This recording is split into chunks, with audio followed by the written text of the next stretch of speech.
Yeah, so audio and video data is something that I've been working on in the context of political science and the social science for many years. And in many ways, I used to be a one-man or woman-person crusade. But now, like slowly but surely, our ranks are continuing to grow. And I think that audio and video data promotes new challenges for social science researchers and also new research opportunities that especially budding political scientists are becoming more and more interested in pursuing. So what I'm going to show you today is kind of two quintessential projects that have essentially defined a lot of my work in this area. And while I'm talking about this, I'm going to talk about some of the inherent challenges with both analyzing this type of data, but also storing and searching this type of data within library infrastructure. So there's lots of audio and video data that's around us. So lots of government sources, so C-SPAN, legislative TV channels, courtrooms, and traffic cameras are all things that I've worked with individually. Audio and video data is so ubiquitous that some of these sources, I just don't think people are fully comprehend the extent to which this is starting to permeate our lives. So for example, traffic cameras, there's approximately 4 billion hours of traffic camera footage recorded within the United States every year. And so many people see this as an invasion of privacy, and so I definitely acknowledge those concerns. But as social science researchers, things like C-SPAN and television networks and legislative TV gives us a lot of insight in terms of how elites and other political actors operate in very important ways. The other primary sources for audio data and video data is social media channels like YouTube, Facebook, Twitter, and Instagram. In particular, Twitter and Facebook has increasingly been used by social scientists to think about not just what people are saying on Twitter and Facebook, but also things like images, videos, and audio files that they're posting along with these statements. And so my work initially has focused on vocal pitch, especially in relations to legislative speech. Now, the reason why I care about this is because legislative speech in general is thought to be this relatively cheap exercise. So within the social science literature, when members of Congress speak on the House floor, a lot of people assume that most of what they're saying is not really heard by many people, and then also they're just kind of going through the motions in many instances. But if you watch C-SPAN and you watch these sources a lot, like I have, you'll notice that in some instances, some speeches are certainly qualitatively different than others in terms of the way that they're delivered on the House floor, and that oftentimes these speeches do gain traction, maybe not necessarily within the legislature, but on things like CNN, Fox News, and MSNBC. And so what I'm going to show you here is, I'm proud to say this is a forthcoming article in the American Political Science Review, and you all are the first people to see this article in about 2 years. So I'm really excited to kind of get back into the weeds of talking about this particular project. And so this article focuses on how female members of Congress, that their vocal inflections give insights in terms of their preferences towards women as a group, and then how those vocal inflections ultimately influence male behavior within the US House of Representatives. But honestly, this paper is more of a treatise on audio data within the social sciences. The manuscript itself is about 125 pages with the appendix. And in it, you'll find a wealth of information and diatribes about myself talking about how audio data is important for political science and how we should begin to use it within research. So this statement, language is the medium for politics and political conflict, is from an article by Justin Grimmer and Brandon Roberts, which was in Political Analysis about 5 years ago, and it was one of the most heavily cited articles in political science and probably in the social sciences in general. And in this article, they basically introduce a lot of the themes about text analysis and how we can learn about text.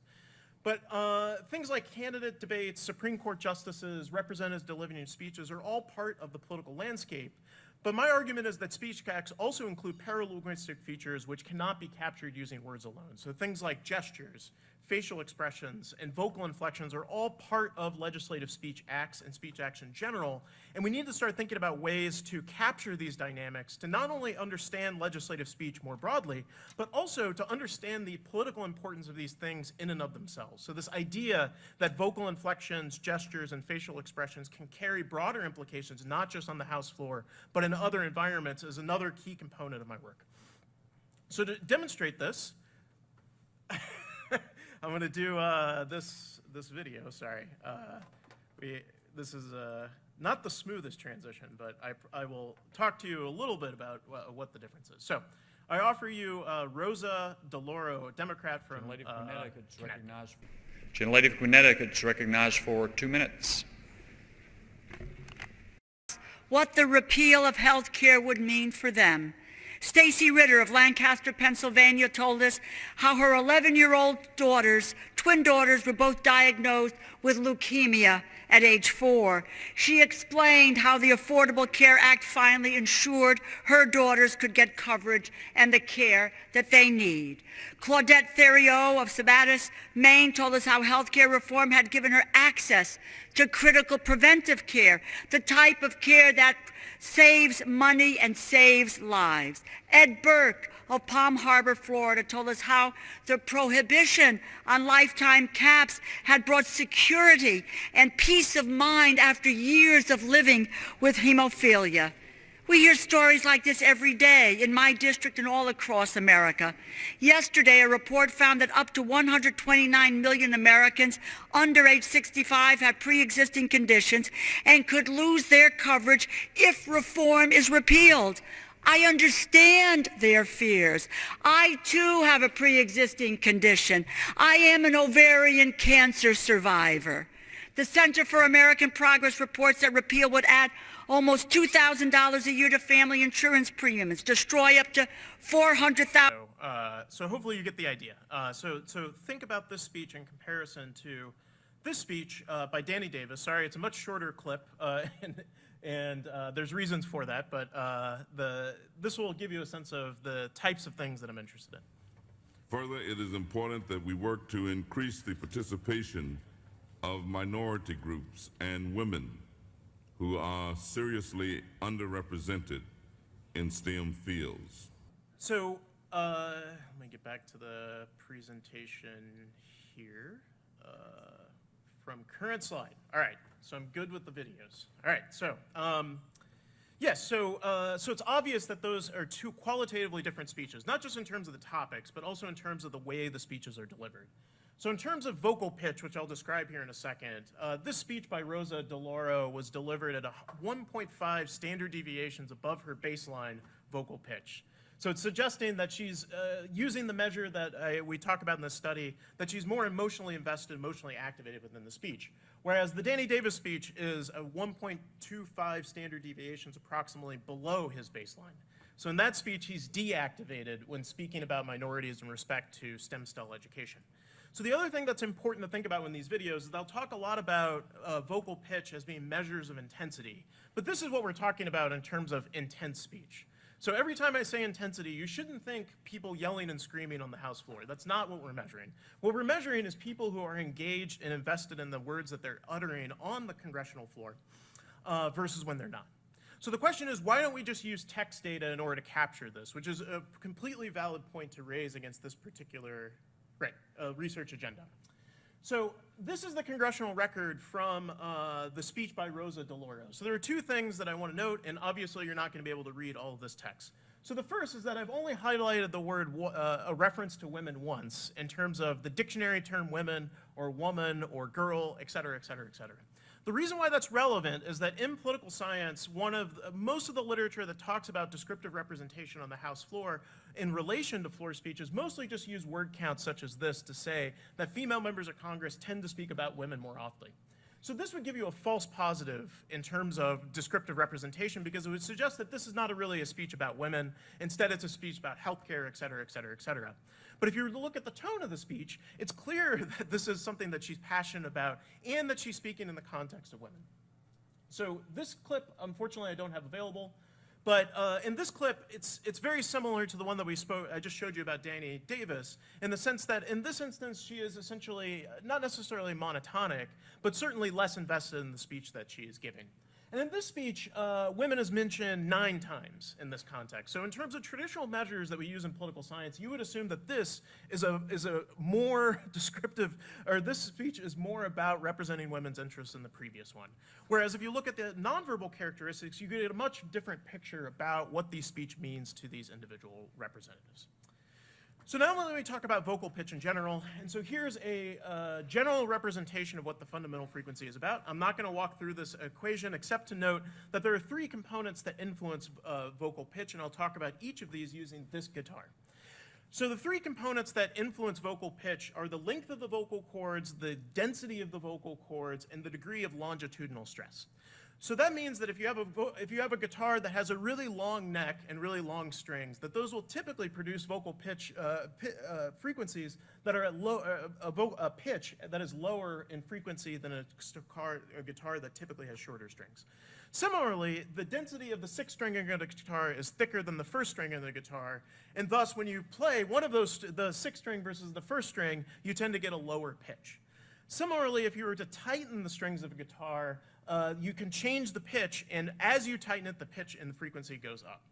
So the reason why this is related to emotional expression is all based on James A. Russell's work about the two-dimensional model of emotion. So there's a lot of different ways to think about emotion, but in terms of vocal pitch, this is what I've found to be most useful. In particular, this activated, deactivated emotional state is arguably highly correlated with the vocal pitch dimension, at least in terms of the studies that I've been showing you, or at least in terms of the work I've been showing you. And so when we think about activated and deactivated emotional states, what we're talking about are instances where individuals are especially angry versus not so much angry, or especially happy versus not so much happy. And these subtle variations are relevant because it allows us to define different qualities within the same valence dimension. So if generally we think that somebody is speaking in a negative sentiment or a positive sentiment, we can use the nonverbal characteristics to help differentiate it. To put it in textual terms, it's the difference between having a sentence where you say, I hate President Obama, or I hate some sort of Democratic candidate, in which the sentence ends with a period versus an exclamation point. It's similarly saying that I support a candidate that is my preferred candidate, with the difference between a period versus an exclamation point. But unfortunately, on the Congressional Record, such punctuation is never used in the Congressional Record, so all sentences are essentially either questions or statements. And there's no qualitative differences, both in terms of sentences or the words within the sentences. So different types of emphasis that speakers are placing are all things that are lost within the Congressional Record, and are all things that nonverbal behavior can help gain additional insights. So the reason why this is relevant to the description of representation of women is that since women are minorities within the US Congress, oftentimes they have to use floor speeches in order to give voice to women and their interests. And because of that, floor speeches are especially of importance to women and their representation within Congress, but also underrepresented groups that don't have access to the legislative agenda. Our argument is that the way women speak about these issues is also a fundamental component that women bring to the legislative environment.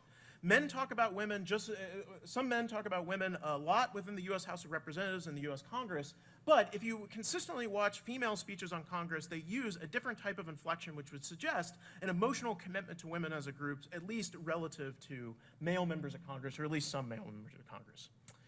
The reason why vocal pitch is especially useful for this is because what we're talking about is inherently subtle changes. So I showed you two dramatic examples of speeches which tried to give you a sense of what vocal pitch looks like in action on the House floor.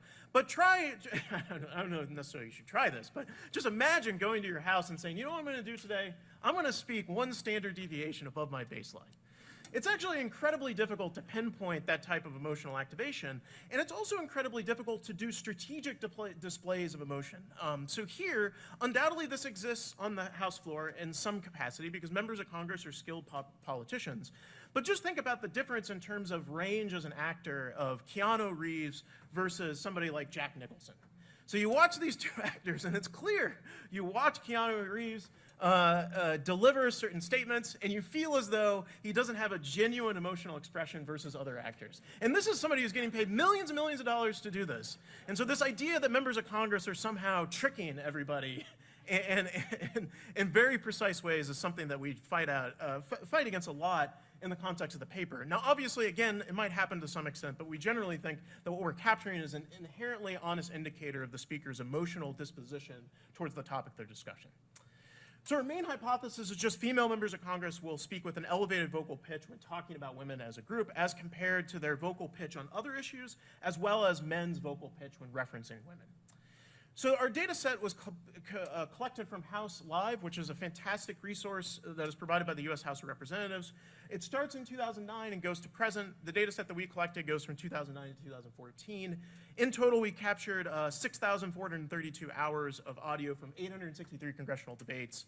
We restricted it to speeches that were greater than 50 words and had 74,000 speeches ultimately. And the reason why this is an important project is because this is the largest collection of audio that has essentially ever been compiled and analyzed in a systematic fashion within the social science, at least within political science. And so because of that, it's a really testing task for this particular project. So the results are essentially threefold. So the first is we generally just show that female members of Congress tend to speak with more emotional intensity when they mention women. So the thing to notice about this graph, the actual y-axis here in terms of vocal pitch, I'm not necessarily going to talk about this, but the fact that we have a line that is higher generally when women are mentioned, which is the dashed line, versus when they're not, suggests that our general hypothesis is correct. Now, many would say this is not too surprising. Women care about women, and so consequently, you would imagine the female members of Congress tend to speak with emotional intensity when talking about this group. But we also find that female members of Congress who tend to vote for women's issues also tend to speak more intensely or speak with an elevated vocal pitch when speaking about women.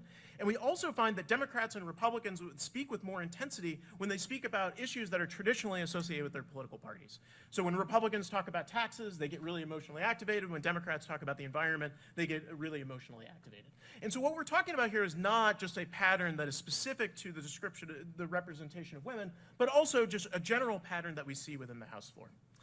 So the question is, how do male members of Congress respond to this? So it could be that male members of Congress backlash to these types of efforts. They see women speaking passionately about women, and there's a counter response that's even more aggressive where they try to essentially dampen these efforts.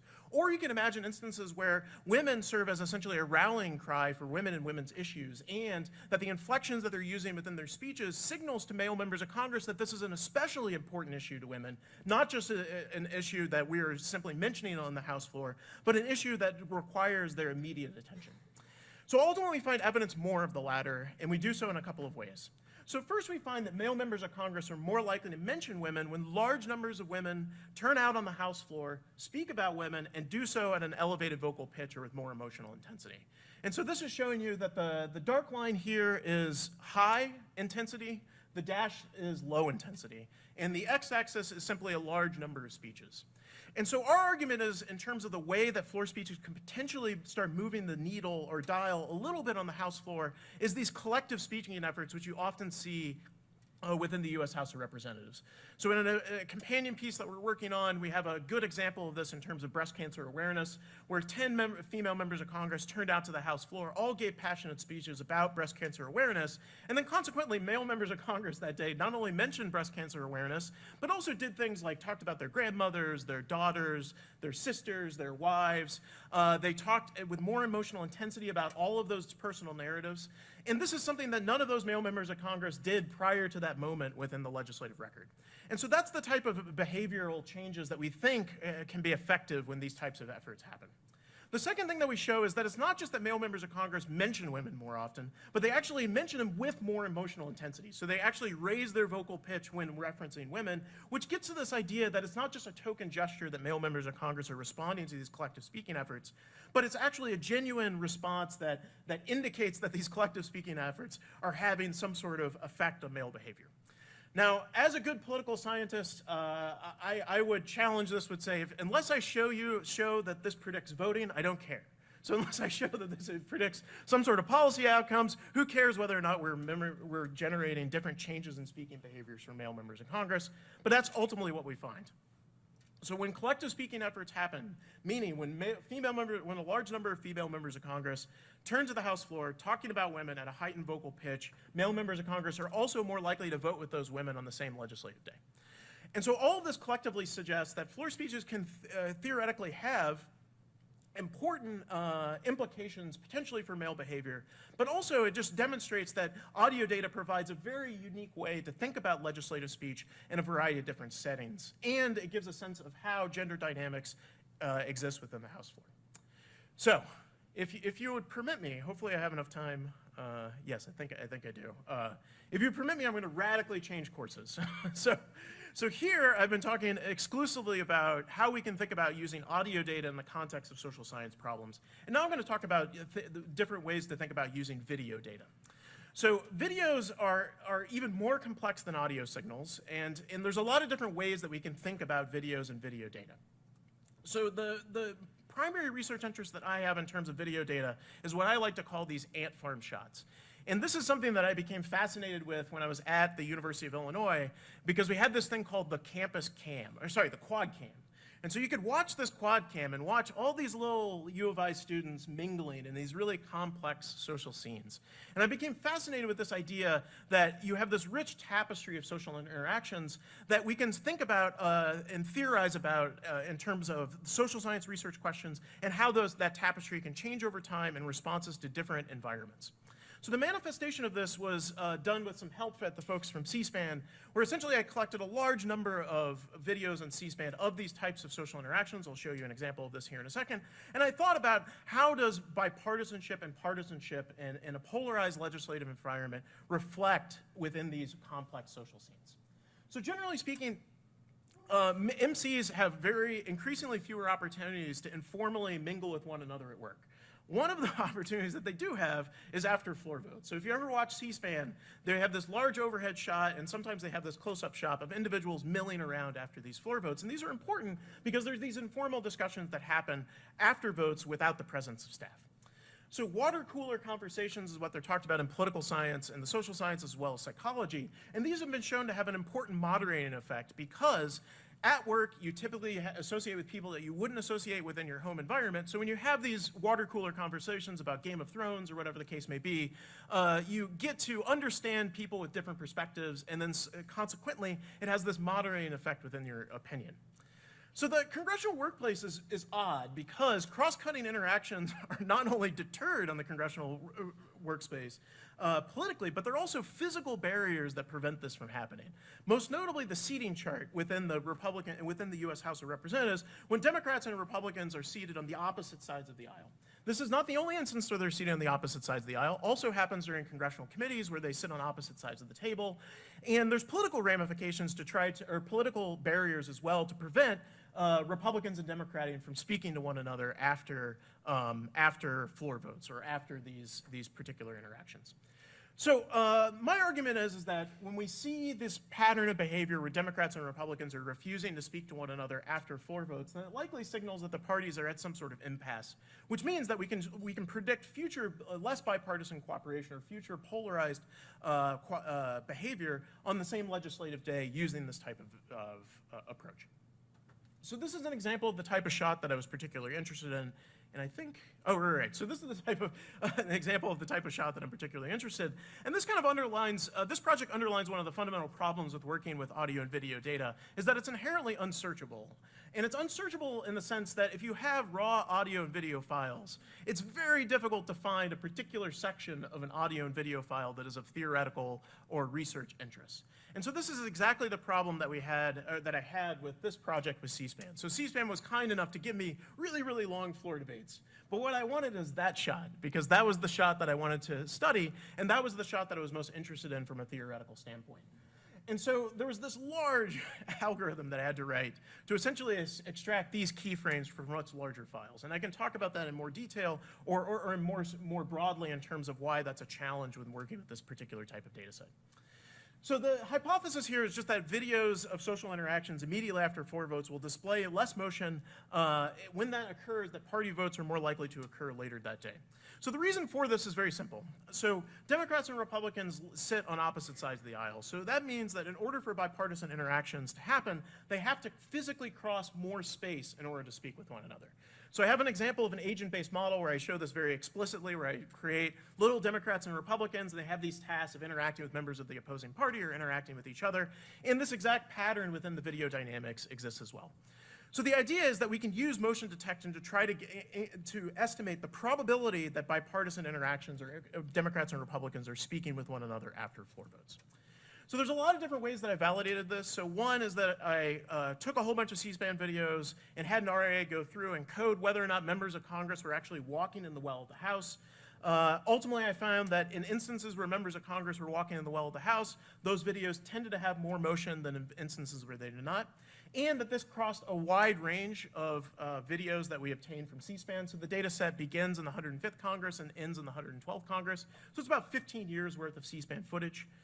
We also found that video motion is highly correlated with members of Congress physically crossing the aisle. So it's not just that that video motion captures people milling in the well of the House, but we also coded whether or not members of Congress physically walked from one side of the room to the other. Also was highly correlated with video motion.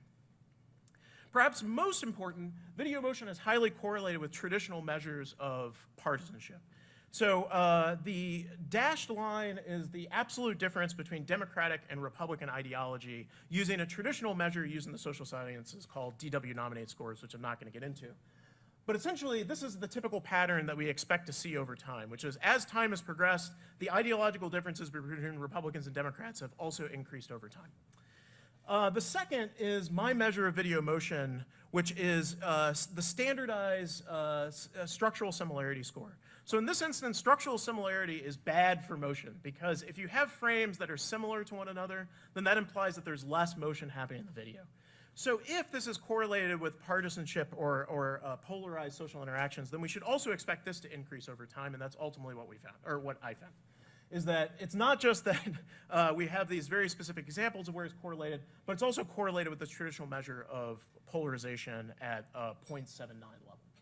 So using this measure, I found that it also predicts future party votes, even when you control for the number of party votes that have happened previously in that same legislative day.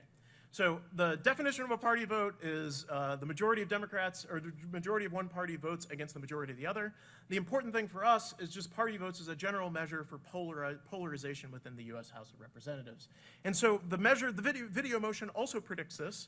Again, structural similarity is higher when you have less motion, and it's lower when you have more motion. And so here you see that as the frames become more similar to one another, implying less motion, you have more party votes within that legislative session.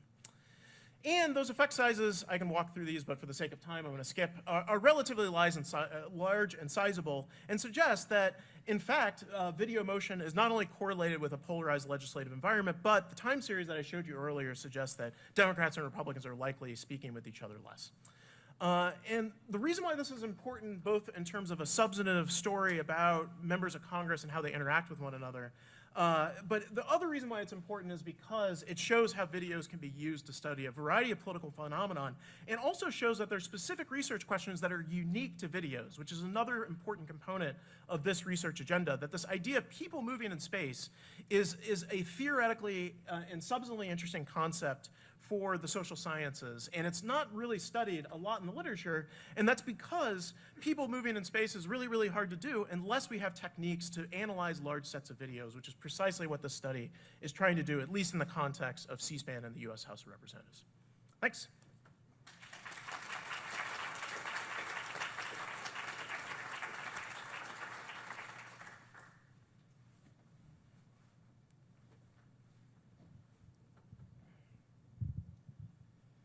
Judson Strain from Olivet Nazarene University.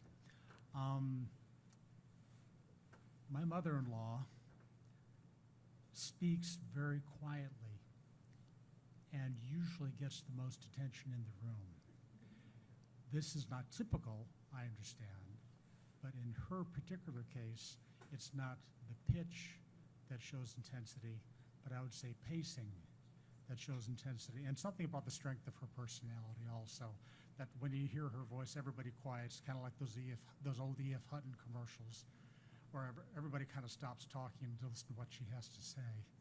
But that's, and I know that's not a typical of human behavior, but that would be another thing that I would think could be, depending on the personal style, that might be useful for looking at Nancy Pelosi's speech also, I think, because she tends to use that style also. And I think sometimes intensity for her is shown more in her pacing rather than her pitch. Just a thought. Yeah, so that's a fantastic point. So two things I would say is first is that one of the reasons why I've had such success with this is that I have really large collections of audio, and that's especially important for understanding what you would expect from a given speaker. So for each member of Congress, each justice of the Supreme Court, each presidential candidate, if you have enough audio, you have a really good sense of what is their baseline. So what is not activated for that individual speaker. And so everything that I do is in terms of relatively, are they above or below what we would expect given their past speaking behavior. The second thing is that I cannot underscore enough the importance of looking at other audio features. The reason why vocal pitch was a good place to start this particular research agenda is because there's support for the theoretical interpretation that I'm offering in the psychology literature. But also vocal pitch is a good way for us to start talking about audio as data, and specifically start talking about audio features. So a lot of my colleagues want to instantly jump from this type of work to creating a common model where text and audio data is combined into a common legislative speech model, for example. And I applaud these efforts, but at the same time, I think that the benefit the social scientists can bring to this discussion is to take a step back and think about what do these audio features mean in terms of politics and in terms of the social sciences in general, which is what this work is about. So it's speech rate is definitely something that I would encourage other folks to look at for sure.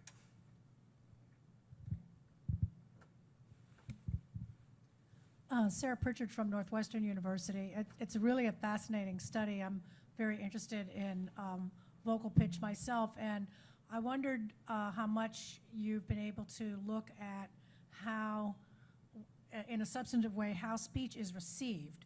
That is, people using different pitches or paces or intensities. What is the impact on, what is the effectiveness on other people of those different inflections? I think on average, women tend to speak in higher pitch than men, and many people find that irritating and sort of tune out. So, I mean, whether or not they, as individuals, are expressing more intensity, just having higher pitch, how effective is that, yes or no? And I don't know what cues you would use to identify the reception, what are the people around them. I mean, that would be more of a text analysis, but I'm very intrigued as we see more diversity in public speech, what is going to be the effectiveness of different pitches or paces of speech? Yeah, so the first I want to speak to the perception of women's pitch. So this is a well-documented, a lot of work in this in political psychology, in psychology. And the benefit of political science in this regard is that oftentimes, especially within these settings, we're talking about repeated interactions, which is uniquely different than what most psychologists look at. So most psych studies look at just, here's a file that's either at a high or low pitch, tell me what you think. But members of Congress often have repeated interactions with this individual. And so when they hear Nancy Pelosi or other female members of Congress, they get a sense of, well, this is just how this person speaks. And what they're listening for is whether or not that person is deviating from my previous expectations. And so I might generally think that nasally voices are a turnoff or something that is not desirable. But if I'm listening to one of my colleagues who generally speaks with a nasally voice, I'm still going to be listening to whether or not that nasally voice is being articulated in such a way that suggests that what they're saying is a little bit more important than what I would typically expect from their type of speeches. The second thing I would say in terms of influence, my sense is that there's a lot of different ways that vocal inflections can influence other individuals. My sense is that, at least in this context, it's mostly information recall. And we have a study that we're about to launch in the summer that's going to try to tease out those differences, where what vocal inflections, what the speaker is trying to do is draw your attention to a specific word or sentence within the speech. Now, most people consume speeches, especially on C-SPAN, especially members of Congress, passively. So they're just listening to this speech, and they're probably not entirely invested with listening to every single word of that speech. And so vocal inflections are really, really important within that environment because the speaker can tip their colleagues off with, no, you really have to listen to this. And so when Rosa DeLauro, shakes her fists and talks about ovarian cancer, I think that was because that particular statement was certainly more important to her in the context of the speech, or at least she was more emotionally invested, but also it was a rhetorical device in order to draw the attention to speakers. And so there's a balance in terms of genuine expression versus sincere or strategic expression, which I kind of talked about a little bit earlier. So there's certainly that, but we'll set that aside. But the main idea is that if I were to show you a speech that is activated versus not activated, or a word that's activated versus not activated, or intense versus non-intense, my guess is that most people, when they listen to that speech, are more likely to recall those words and phrases. And that's where things like male members of Congress can be influenced, because they're more likely to think, oh, yes, women are also important, or say statements to this effect. And in some of the examples that we have for our companion piece, this is exactly the instances that we highlight, which are male members of Congress saying, this representative, she made a really good point about women. Like, those are the classic examples of where these speeches ultimately influence male behavior. Hi, I'm Alexa Pearce from the University of Michigan, and this is fascinating. I think I have about 100 questions about how this could be a potentially fraught area of research with gender and vocal inflection, but I'll ask just one. You had a citation, I think it was from 1991, saying that rise or a change in vocal inflection is an inherently honest indicator of someone's emotional state. And I can't help but wonder, how do you test that in the political realm, you know, and how do you feel confident? And I'm actually thinking of one example that's recent, which were the Kavanaugh hearings, where I would wonder, not as an expert, but just an observer, if some actors, either heightened intensity or subdued intensity are genuine or not. Like, how do you know it's inherently honest?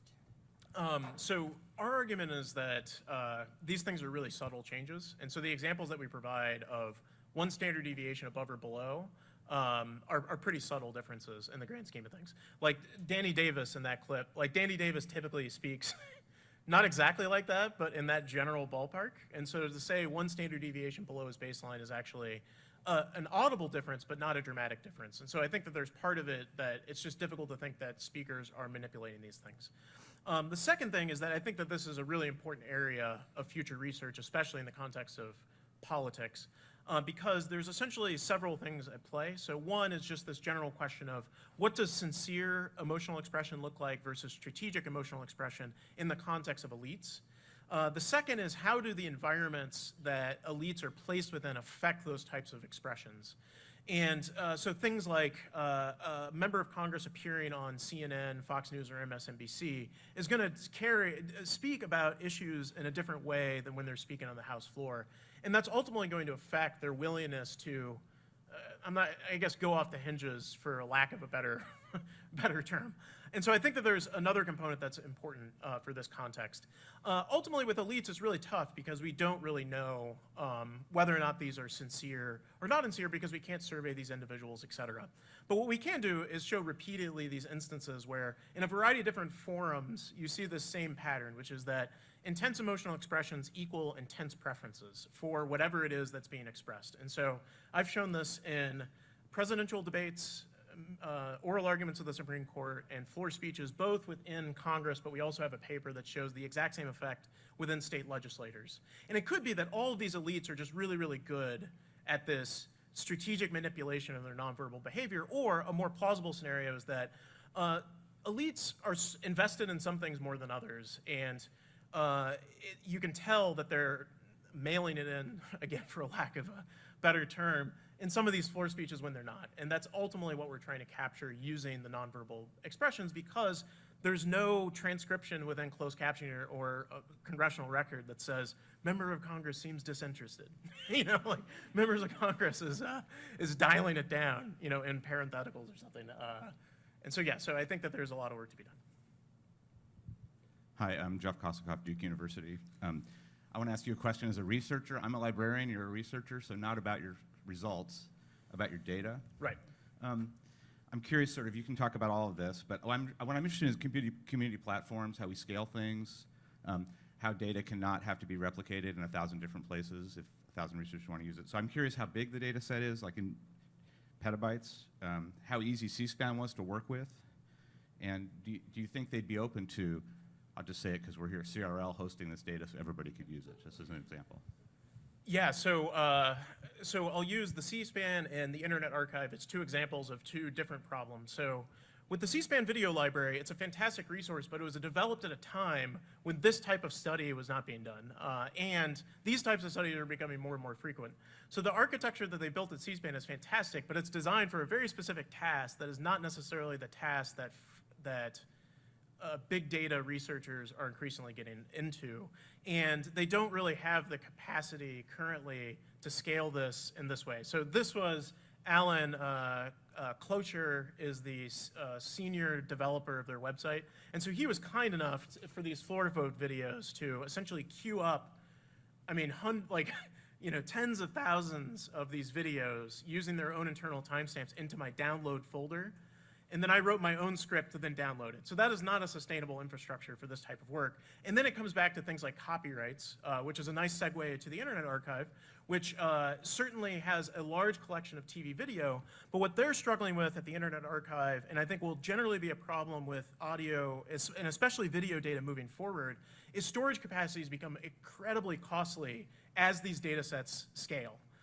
And so because of that, when we think about storage and interacting with audio and video data moving forward, it has to be a decentralized approach where not, CNN, Fox News, MSNBC are not all cached in San Francisco, California, but one research library caches CNN for this, maybe one research library caches CNN, another research library caches MSNBC, another research library caches Fox News, and then there's a collaborative infrastructure developed where those resources can be shared by participating institutions. Because eventually, it's just not feasible to think about, what I want to do is store C-SPAN, all of television, and make it searchable, all within one institution, because it's really a much bigger problem than that. Yeah. Can I follow up a little Sure. about tools? Yes.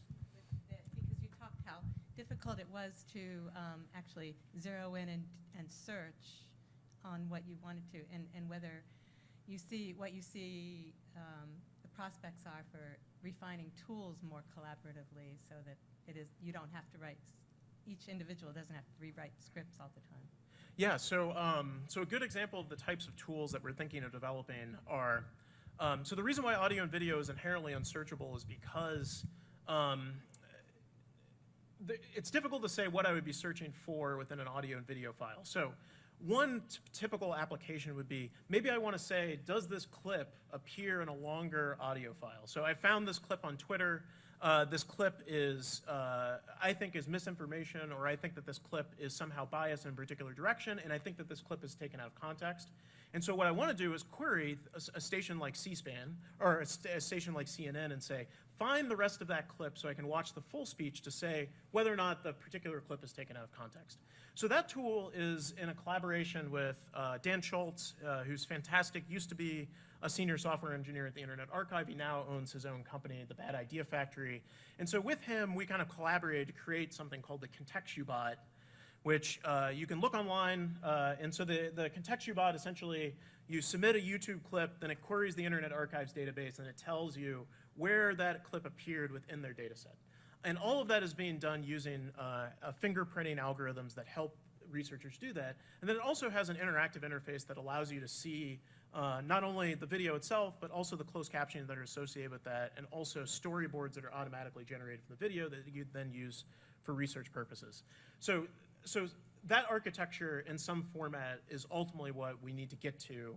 And right now, a lot of it is just a lot of piecemeal approaches, where it's you build one tool for one thing, and then it's very difficult to start coordinating to consolidate those tools into some sort of common package. Hi, Sarah Sussman from Stanford. I'm curious, since there are a few decades now of C-SPAN videos, have you noticed changes in how politicians themselves present themselves or do their speech over time? And I'm interested partially because I work more with historians and who are working with textual data, but on some of the same questions, or trying to get some of the same questions. That's a good question. I've not looked at that specifically. I would say that my guess is that the answer is yes in some capacity. Like one of the concerns with C-SPAN was that once the cameras were turned on, that you would see all this dramatic change in behavior. And so it's difficult to study that question with C-SPAN data because C-SPAN didn't exist prior to when the cameras was turned on. But if you're interested in C-SPAN, they host a conference every year. It's called the C-SPAN Education Conference at Purdue University, where we can talk about C-SPAN for a very long period of time. And so the proposal that we submitted for that conference was to try to use C-SPAN viewership statistics to essentially simulate that type of environment. So if you go to the C-SPAN's website, they say, how many times was this particular video viewed? And they also have information about the user clips that are being generated from the video, which gives you some sort of sense of how many people are watching, whether or not it's an important debate versus not important debate, what people are extracting. And so I think that with that component, we can get a sense of how people respond to cameras being introduced, and we could potentially move backwards in time and think about how, generally speaking, nonverbal behaviors has changed more systematically. Hi, this is Ann Reilly from the University of Missouri. Can you say a little bit more about the context you bought? Yeah, Spell so it? it's ContextUBot, so context U-B-O-T. So the website, I believe, is still live. You're welcome to give it a whirl. And so the origins of the ContextUBot, and this was, I mean, there's probably 8 people that worked on this. That was all part of Dan's team at the Bad Idea Factory. And I was very much a spiritual animal, to use an example from the previous talk, in terms of this development, because they were interested in making the Internet Archive more searchable. And so we talked a lot of back and forth about the certain tools that researchers need in order to search the Internet Archive, not the closed captioning, but the video itself. And so the current build is specifically on audio files. So it takes an audio file and then it gives you a population of news programs where your audio file would appear. But we have plans to continue to build that out, to also think about videos. So it's not just, I want to find the closed captioning word America and then look at what images exist within that, but instead what I want to do is give an image, like the American flag, and then use that image to query the frames in the videos to then return videos in which that image appears. And so it's a related question, but it's a different type of question because within people who care about images and video data, oftentimes you get a lot of false positives with text. So if you look at America, you would get this sense that America is a cornucopia of ideas, and you would get the sense that the American flag is one image that is shown amongst all of these things. But maybe if we search just for the American flag, we'll find that there's key terms that are associated with the American flag, and that would yield insights both in terms of textual terms that we're interested in, but also maybe things that we hadn't thought of that would be associated with those images. And so thinking about images and audio and video data in that capacity is what we're hopefully moving towards.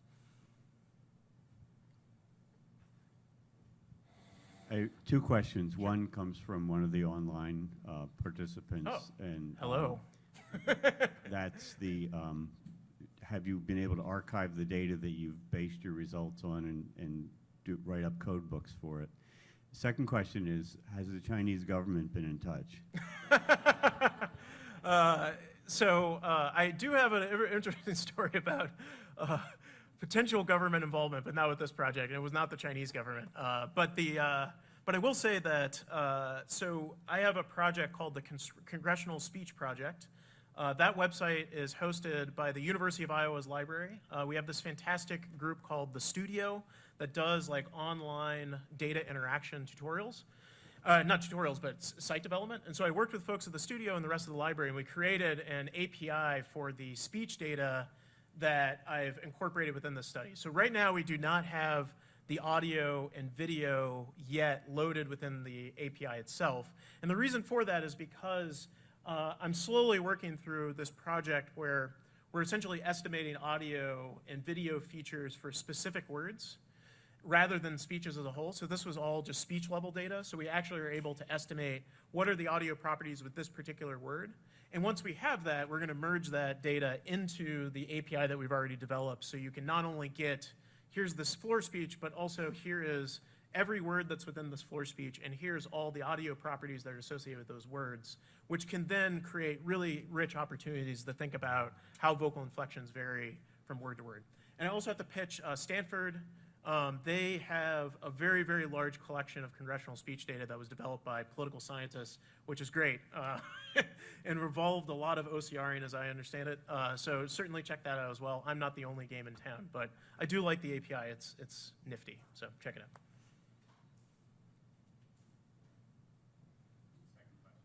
Oh, the government interference.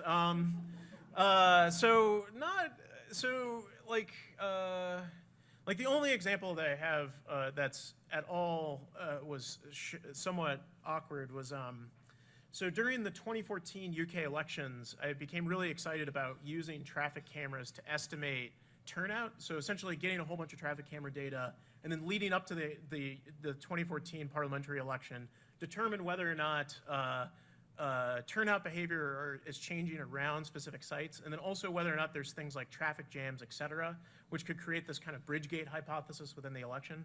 And so while I was collecting that data set, so the way that I found the traffic camera data was through the BBC's website, had this traffic map that you could click, and then it would show you the traffic camera. And then if you looked like a few steps below in the HTML code, you could find the URLs for each of these traffic cameras.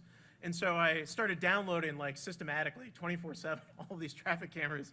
And then the workflow was that it was all on Amazon servers, and then I would download them to my computer. And then after day 2 of this, I was doing the download step to my computer, and all of a sudden my webcam turned on.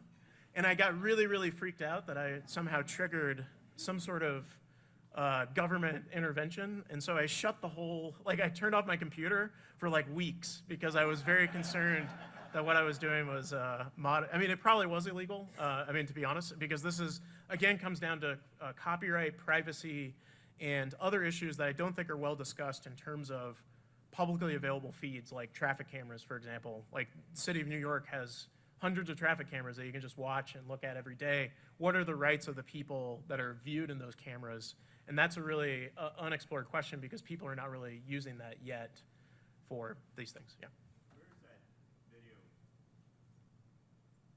Police body cam video is mostly hosted by a private company, commercial companies. Is that the same with traffic cam video? Because usually most police departments don't have the capacity to host or to archive all that video. Yeah, so body camera, yeah, so traffic camera feeds are generally, I mean, they're publicly available in the sense that they're online and they're easy to extract frames from. Whether or not that means that they're truly public available is another question. Body cameras is a problem that I've been like kind of working on with some folks at Washington State University. And body camera data is incredibly complex, and my sense is that the video problem with it is almost impossible to resolve because the issue is that you have a lot of different camera angles and you have motion within the video, which makes it really, really hard to do that. So what we're doing is essentially an audio, using the audio from traffic or body cameras to essentially assess whether or not officers are in distress, which is a much more stable feed than the typical shakiness that you get with body cameras. But police agencies, like that's a big issue, right? So Axiom, which is one of kind of a loose partner with us in this body camera project, you know, distributed a whole bunch of body cameras to police agencies, and that's because the real money or profit in it is with the storage and analyzing the data. In order for them to do that, they need large collections of body camera data, and they need people subscribing to these services, which creates a real problem for researchers and open source. So it gives the perception that you have kind of transparency, but in reality, if the only people who can ever get the videos are police agencies or other organizations like that, then it's difficult for citizens to properly verify them. But that's kind of a sign. Cool. Awesome. Thanks a lot.